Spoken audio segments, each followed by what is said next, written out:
is, he's supposed to be that leader. He's supposed to be that leader on defense. He's supposed to be that guy. That's why he got paid that much. And I think the Jets would be doing the right thing by looking to trade him or cut him. Whatever the case is, just get him out of New York because it's not going to work. You don't want that guy around, your locker room, especially that's been going well. And it's unfortunate that it has to happen, but it's something that needs to happen. It's the business. You have to get rid of him. You have to give people chances that are actually going to be wanting to play and will actually come to practice on time. Now, let me ask you a question. And you're 100% right about Wilkerson. But every Jet fan is loving the Jermaine Kearse trade. Yes. And I do too.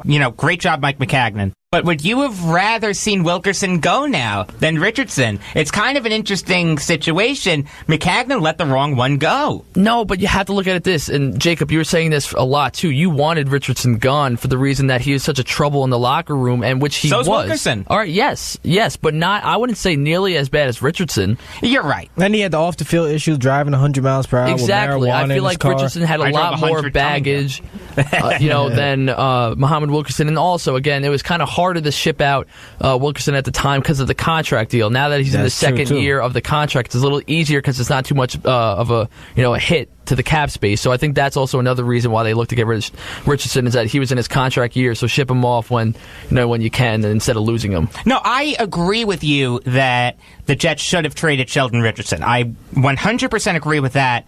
I'm just looking at it from the perspective of Richardson's doing really well in Seattle, and like you said, the Jets are going to have no one from that line that did play well together. Yeah, it's crazy. I'm still not over Damon Harrison. I'm going to be 100 years old, and I'm still going to be screaming about it. It's just so infuriating to me. So on Sunday, the Giants will host the Cowboys. Oh, boy. Do you want to win this game? Oh, man. You know what? Like I always tell people, we just compete. But as far as everything goes, no, I do not want to win this game. And I'm the type guy to... Welcome to the world of Jet fans. Thank you. Remember how the time I said the Giants are going to beat Kansas City? Like, you know what? And I gave you credit for that on Twitter. And I say, don't sleep on the Giants. But come on, guys. Just don't even go all out and try to make a 16-10 type of game. It's not going to happen, Brandon. I'm sorry. It's possible. No it's team, possible. No, it's not. No team is ever going to play. To me. I'm not doing it to you at all. He always does that. No team is going to play to lose.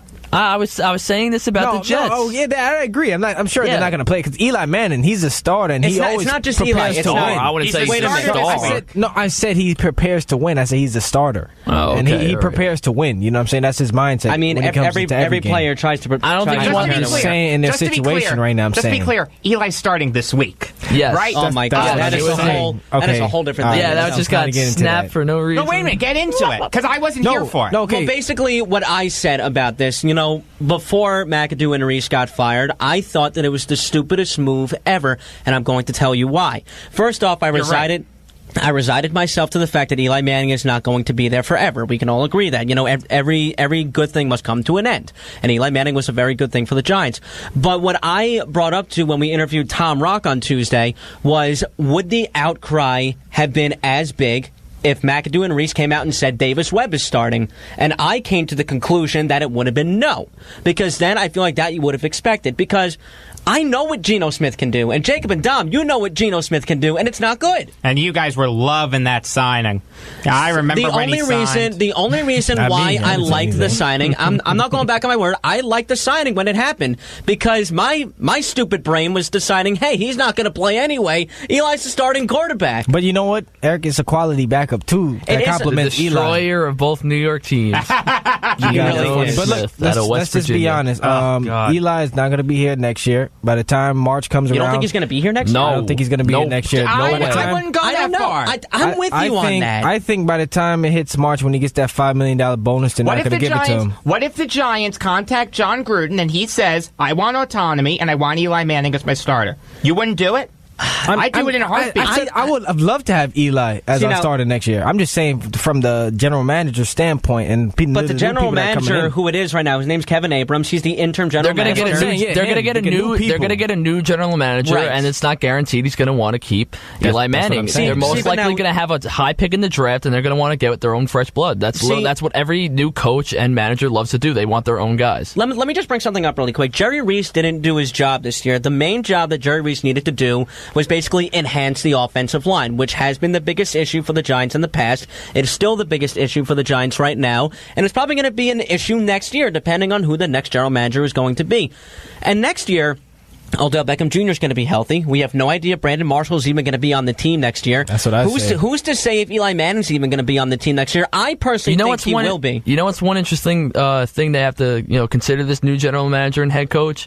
And this is something that I feel like Giant fans aren't really thinking about, which actually the caller last week brought it up to us, or it might have been 2 weeks ago, but are the Giants going to re-sign Odell Beckham Jr., which I know would be crazy. Yeah, all right, we had this conversation. It's the Sheldon Richardson and Muhammad Wilkerson thinking. Exactly. You don't want the cancer in the locker room. Exactly. And especially with the new head coach and even out of the and locker general room, manager, they're not going to be as, it's like, it doesn't matter. It's not going to happen with us. Once they come in, they always like to establish themselves, make themselves look strong and be like, look, if you guys pull this, it's not going to happen. So who really knows? I feel like I remember this. I'm saying Giant fans have to be worried. I remember this you call. guys, I feel like, are too chilled out right now, and I don't understand why. He compared Odell Beckham Jr.'s, mannerisms to that of Jeremy Shockey, which, it's not the craziest thing in the world because they attitude problems, but they're two different players. Shockey also didn't go to the extreme that Beckham did. That's the thing. Beckham is much more of a distraction than Shockey ever was. I agree with you, but here's the thing. I remember this call, and he brought up an interesting point. He said, would you trade Odell Beckham Jr. if it meant to get rid of that distraction? I feel like it's not crazy. It's not. That's what I said to him. I said, I understand your point. It's not crazy, but he's such a talent that I think it would be so hard, especially for the Giants, to get rid of. Because let's say that Eli Manning isn't going to be the quarterback. Let's say, just for argument's sake, that either Josh Rosen or Sam Darnold's going to be the quarterback. You need to give that quarterback someone to throw to, and who's to say that it could be Odell Beckham Jr.? But then again, you can say that if Eli Manning's not even going to be on the team, who's to say that Odell doesn't, who's to say that he wants to be on the team? If he's not going to have a stable quarterback, maybe he wants out. Well, I'm sure he'd love someone to throw down deep to him. I can tell you that, because obviously I'm not discrediting Eli's arm, but it's not the best of what it used to be. It was also a much different system under McAdoo's system because it was the West Coast offense, which is something that Eli Manning hasn't really thrived in. I can't remember the last time they got 30 points. No, to be completely honest with you, that's true. I think honestly, I do. I remember the last time the Jets got 30 points. It was Sunday. I can honestly say I think the last time the Giants got 30 points was Tom Coughlin when he was still coach. Wow. No, look. I mean, that's a good stat there. But look, honestly, as in terms of Odell, keeping him, I just see it as this, right? So you want a star receiver. Every team has to have that star receiver, right? So let's just say you get rid of Odell. You're going to have just average receivers, or would you have a star receiver that can complement I wouldn't Odell? say the New York Jets have a star wide receiver, and they're all doing fine. I want to say this. But aren't you guys going to look for a star receiver in the offseason? No. The only person I think they would be looking at is Allen Robinson. Talking about? Yeah, but that's let me jump in. I wouldn't get a wide receiver at all if I was the Jets. No, I know. I'm just saying, that's a guy that they would at least look at. Let me jump in really quick. Okay. I wouldn't say that you need a star wide receiver. I would say that you need a stable one. Okay.